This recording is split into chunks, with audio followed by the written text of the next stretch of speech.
Halo guys, welcome back to my channel, Lina Freya. Dan di video kali ini gue ingin membahas sesuatu yang menurut gue itu sangat penting, tentang realita menggapai cita-cita dan juga mimpi. Kalian pernah gak sih, dari waktu kita kecil, dari sekolah, dari dulu diajarin atau orang tua atau guru atau siapapun, selalu dengar ajaran jangan takut untuk meraih mimpi. Apalagi quotes dari Presiden Soekarno kita, bermimpilah setinggi bintang. Jadi kalau misalnya udah tingginya di atas bintang, mimpi itu gak akan jatuh. Kalau baru setinggi langit itu bisa jatuh. Tapi kalian sadar gak sih, ketika mungkin kita udah punya mimpi, terus udah usaha segala macam cara, kok rasanya tuh susah banget untuk menggapai mimpi itu, terus susah banget untuk mencapai semuanya.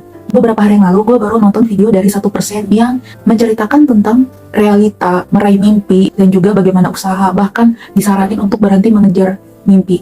Ada lagi yang tentang kalau sukses itu bisa membuat candu. Dan menurut gue video-video dari 1% yang tentang realita meraih mimpi itu sangat relate banget ke kehidupan kita sehari-hari. Itu mungkin juga bisa memberikan jawaban ke kita, kenapa sih ya kita tuh udah capek-capek berusaha, mungkin kita udah berdoa, udah ngelakuin ibadah segala macam, tapi kok kayaknya apa yang menjadi keinginan kita, mimpi kita tuh nggak terkabul gitu kan. Dan ini adalah hal penting yang pengen gue bahas, karena ini juga ada kaitannya banget sama agama gue yang secara Islamnya juga ajaran-ajarannya itu gimana. Terkadang kita itu kan sering nih, mungkin ke ceramah atau sering ke pengajian-pengajian itu. Mungkin kita sekedar dengar ilmu kalau kita harus berusaha, harus melakukan amalan seperti ini, seperti itu, harus doa-doa di waktu-waktu yang mustajab gitu kan. Tapi mungkin terkadang kita itu nangkepnya itu kita nggak bisa mengkorelasikan prakteknya di dunia nyata itu seperti apa dan bagaimana cara kita mengkaitkan apa yang terjadi sama kita dengan ajaran-ajaran yang kita dengar gitu. Jadi mungkin kita nangkepnya ini udah benar gitu kan ilmunya, tapi ketika kita ingin mengkaitkannya dengan kehidupan kita, itu bisa jadi sering salah. Contohnya gini ya, mungkin kalian pernah dengar cerita-cerita kesuksesan orang-orang yang bilang kalau sukses jalur langit, dan di situ kan mereka tuh sering menceritakan kalau ya kita nggak boleh takut bermimpi, harus sering berdoa, harus sering mengamalkan ibadah-ibadah. Tapi terkadang kita itu melihat kesuksesan mereka tuh kayak sekedar oh iya gitu kan, oh iya kalau ngamalin ternyata bisa berhasil lah gitu, cuma sekedar tahu kan. Tapi kita itu nggak bener-bener merasakan bagaimana proses sulitnya dia, proses susahnya dia, proses sakit jatuh bangunnya dia. Kita dari dulu tuh selalu dibilangin kita nggak boleh takut bermimpi, tapi kita jarang banget diajarin, dan ini tuh jarang banget ya ada pelajaran kayak gini di sekolah atau mungkin dari lingkungan kita atau dari keluarga kita, jarang banget ngajarin yang kayak gini nih. Nggak boleh takut untuk bermimpi, harus punya mimpi, harus optimis. Tapi kita itu juga harus berani untuk gagal. Berani untuk gagal, berani untuk ngerasain rasanya sakit, jatuh, bangun, rasanya susah gitu kan. Nah, pelajarannya kayak gini tuh jarang banget diajarin. Karena gue akui nih, untuk kita melewati sebuah proses itu, nggak akan semudah kita membaca postingan orang-orang yang menceritakan bagaimana keberhasilan mereka. Karena kita nggak ngerasain gitu loh, sakitnya mereka gimana, susahnya mereka gimana. Bahkan mungkin kan mereka kan menceritakan itu kan dengan singkat kan, bahkan mungkin mereka tuh lupa untuk menceritakan bagaimana rasa sakitnya atau rasa prosesnya itu. Jadi kalau gue saranin ya, kalau misalnya kita mendengar cerita-cerita seperti itu, kita harus dengar juga gitu proses rasa sakitnya itu gimana sih, susahnya itu gimana sih, dan cara untuk muter otak dan tetap optimis itu gimana. Dan apalagi seringkali kita itu, mungkin diantara kita juga sering kali ya kadang-kadang dibanding-bandingin sama orang tua kan. Kadang orang tua bilang tuh anak tetangga udah sukses, anak tetangga udah begini begitu, nilainya tuh kan dari hasilnya doang, tapi kita nggak melihat gimana perihnya dia, perjuangannya dia. Mungkin kadang tuh mungkin kita sekedar tahu aja gitu loh, oh iya dia pernah susah ya, dia pernah ini ya, sekedar tahu gitu. Tapi kita nggak bisa yang namanya ngerasain, empati kita tuh susah untuk ngerasain dulu dia susahnya gimana, ininya gimana. Jadi kadang-kadang karena kita ngeliatnya dia udah sukses, jadi nggak dipikirin kita, oh dia pernah susah, sekedar pernah susah aja gitu. Nah, ketika kita berusaha mengkaitkannya ke diri kita, ke masalah kita, yang mungkin kita tuh punya masalah jauh berbeda dengan cerita-cerita orang yang sering kita baca, atau yang sering kita dengar, atau yang sering kita tonton. Kita mungkin punya masalah yang berbeda, dan karena kita nggak tahu cara ngatasinya, jadi kita tuh akan mudah berpikir untuk menyerah. Oh, ya udah deh, mungkin ini bukan jalan gue gitu, mungkin bukan jalan ini. Padahal kan sebenarnya kita tuh nggak tahu aja kan cara untuk menyelesaikannya. Ya karena masalah kita dengan masalah orang lain itu kan berbeda. Kalaupun sama, pasti nggak akan sama secara spesifik kan. Nah, sebenarnya Tuhan itu memberikan kita akal yaitu untuk muter otak. Nah, seringkali kadang-kadang manusia itu tuh sulit untuk berpikir bagaimana solusinya, sulit untuk menciptakan ide baru, karena otak manusia itu biasanya pada dasarnya ngelihat dulu gitu loh, kayak copycat dulu dari masalah yang ada atau dari ide manusia yang lagi gimana cara nyelesain masalahnya gitu. Nah, kalian tahu kan kalau misalnya dari dulu kita tuh disuruh harus sekolah sampai kuliah, sampai lulus S1, sampai lulus kerja, karena ketika kita melihat orang lain ya jalur suksesnya seperti itu, sampai ketika ada orang lain yang jalur suksesnya itu berbeda. Ada mungkin yang nggak kuliah S1 tapi dia pintar berbisnis, atau mungkin dia cuma lulusan SMP atau SMA, tapi pada akhirnya kan dia bisa untuk membuktikan dirinya kalau dia juga bisa sukses. Iya, tapi sekali lagi kadang kita mungkin cuma ngelihat luarnya aja, kita nggak ngerasa gimana perihnya dia, gimana cara dia memutar otak. Nah, karena kita dari dulu sudah dituntut apa-apa tuh harus melalui jalur sekolah ini, sekolah formal seperti ini. Jadi kadang otak kita itu akan terpikirnya, oh ya udah berarti kalau misalnya gue mau sukses gue harus pakai jalan ini. Kadang-kadang kita itu jadinya tidak menciptakan suatu ide yang baru atau menciptakan suatu solusi yang baru ketika misalnya dalam perjalanannya kita menemui kegagalan atau menemui sebuah kesusahan. Nah, orang-orang yang sukses tapi tanpa sekolah itu mereka effortnya sangat luar biasa, muter otaknya tuh luar biasa. Nah, karena mereka gak bisa menempuh pendidikan sekolah secara formal, jadi mereka itu muter otaknya tuh luar biasa banget kayak. Jadi kalau misalnya ngerasa gagal tuh harus berpikir untuk, oh gue harus bisa menciptakan yang baru. Nah, mungkin kita manusia pada dasarnya itu kita tuh sulit untuk menciptakan solusi-solusi dan ide baru karena kita ini tuh nggak betah sama proses yang kita lalui. Yang mau kita harapkan adalah itu pasti hasil. Nah, makanya terkadang ketika kita melihat motivasi-motivasi atau cerita-cerita tentang perjuangan orang, yang kita tangkap itu adalah kita berpikir, gue pengen sukses juga kayak dia. Tapi kita itu nggak berpikir, nah gimana kalau misalnya nanti gue mengalami suatu masalah yang berbeda, cara gue mengatasinya gimana? Kita nggak merasakan bagaimana pahitnya prosesnya dia, pahitnya perjuangannya dia sampai dia untuk bisa mendapatkan hal yang diimpikannya. Udah gitu mungkin kita juga kadang-kadang sering stres kali ya. Kadang-kadang mungkin ada yang kita orang tuanya sering ngebanding-bandingin. Nah itu kan kadang-kadang orang tua tuh kalau ngebanding-bandingin itu kan ngelihat hasilnya dulu gitu kan. Jadi kalau misalnya udah kita berusaha, terus ngeliat suksesnya dulu, oh ternyata sukses ya ini ya itu ya.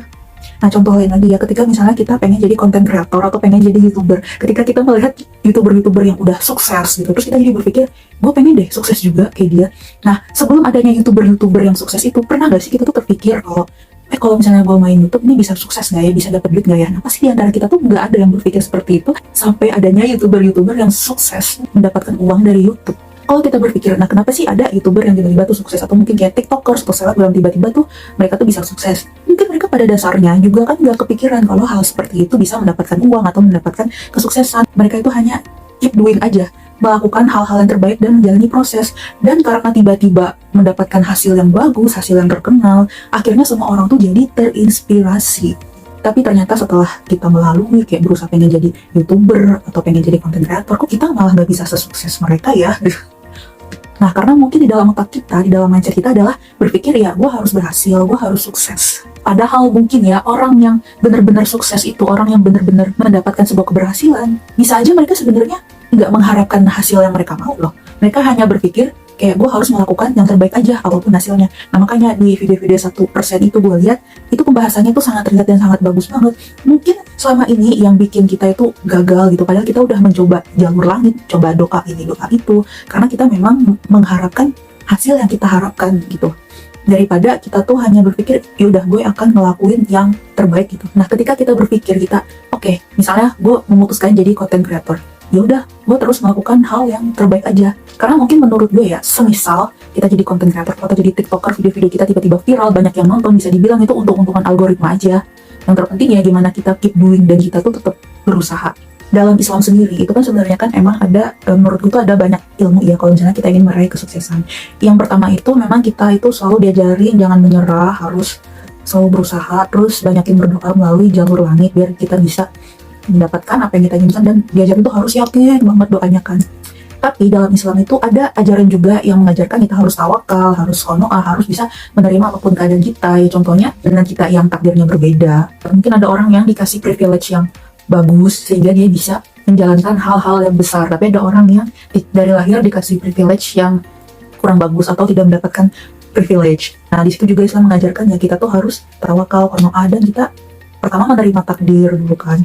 Yang benar sih di Islam itu ada juga ajaran kita tuh tidak boleh menyerah tentang takdir, harus mengubah takdir. Tapi kalau menurut gue itu sebetulnya tuh lebih ke arah yang baik atau buruk, bukan yang sukses atau enggak. Kalau misalnya kita ini enggak sukses atau misalnya kita enggak berhasil di dunia, apakah menjadikan kita mendapatkan sebuah takdir yang buruk gitu? Mungkin kita coba berpikir, melihat deh orang-orang yang ada di Palestina. Mereka mungkin tiap hari berdoa supaya negara mereka bisa merdeka, mereka enggak dijajah-jajah lagi, mereka itu enggak kelaparan. Pasti mereka tiap hari berdoa seperti itu. Kalau ngomongin tentang doa jalur langit, pasti mereka setiap hari ya melakukan. Tapi pada akhirnya, kalau misalnya takdir menetapkan mereka itu akhirnya harus mati syahid atau mungkin mati dalam keadaan kelaparan, apakah itu berarti mereka mendapatkan takdir yang buruk? Ya menurut gue sih enggak. Karena yang terpenting itu sebenarnya kita dalam hidup ini, ya bagaimana kita tuh menjalani proses sih. Tapi memang karena di dalam kehidupan ini kita udah sering disusupi atau diracuni sama hal-hal yang berbau hasil, terus membanding-bandingkan. Jadi kita tuh akan sulit untuk menerima proses. Dan gue tahu ini tuh sangat gak mudah. video gue ini tuh bukan berarti gue nyuruh untuk kita harus berhenti bermimpi ya. Tapi menurut gue ya, daripada kita sekedar bermimpi terus pada akhirnya kita nggak bisa mencapai, terus kita udah insecure duluan ngeliat kesuksesan orang lain, ya lebih baik tuh kita tetap keep doing great aja. Punya mimpi itu pasti kita punya, tapi kalian pernah mikir gak sih kalau apa yang kita dapat di dunia ini itu semua adalah titipan? Kalian pasti pernah denger kan? Tapi terkadang ketika kita mengkorelasikannya ke dunia nyata itu, kita suka lupa, atau kadang-kadang kita ini nggak paham bagaimana menghubung-hubungkannya. Jadi semisal kita berdoa, kita mau minta kekayaan, kita minta jabatan yang tinggi, kita minta suami yang kaya, atau minta istri yang bla bla bla. Sebenarnya kita itu kan lagi meminta titipan. Dan ketika kita meminta titipan, apakah kita bisa bertanggung jawab dengan titipan itu? Tahu kan kalau misalnya sekarang ini kita itu ada di dunia yang dimana para pemimpinnya pada zalim, atau para petinggi-petinggi atau orang-orang kaya itu pada main curang, terus ya pada korupsi dan lain-lain.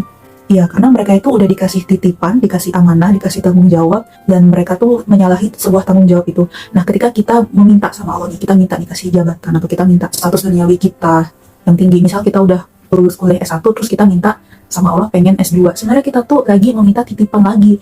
Kita meminta titipan kepada Allah untuk dikasih titipan gelar S2. Nah, pernah nggak kalian mikir kayak, gue dapat gelar S1 aja, apakah gue sudah menjaga gelar ini dengan baik gitu? Apakah gue juga sudah bisa membuktikan ke orang-orang? Apakah gue sudah bisa berdampak positif ke orang-orang sebagai lulusan sarjana S1? Terus gue minta ke Allah S2 gitu. Kan banyak juga kan orang yang ketika S2 pada akhirnya ada yang nganggur, ada yang nggak jadi apa-apa. Tapi ada orang-orang yang ketika udah S2, S3 mereka jadi sesuatu dan mereka bisa memberikan dampak yang positif ya, karena mereka itu bisa menjaga titipannya dengan baik dan mereka itu nantinya akan bertanggung jawab ke akhirat nanti. Jadi kita tuh juga harus hati-hati dengan apa yang kita minta. Jangan sampai kita itu meminta tapi urusannya itu hanya untuk kayak supaya gue punya status doang atau gue punya harga diri doang gitu. Tapi kita meminta itu memang karena kita ada tujuan untuk memberikan manfaat ke dunia ini. Dan nggak cuma kuliah ya, tapi hal apapun yang lain, kita minta kekayaan atau kita minta jadi YouTuber sukses atau minta apa-apa.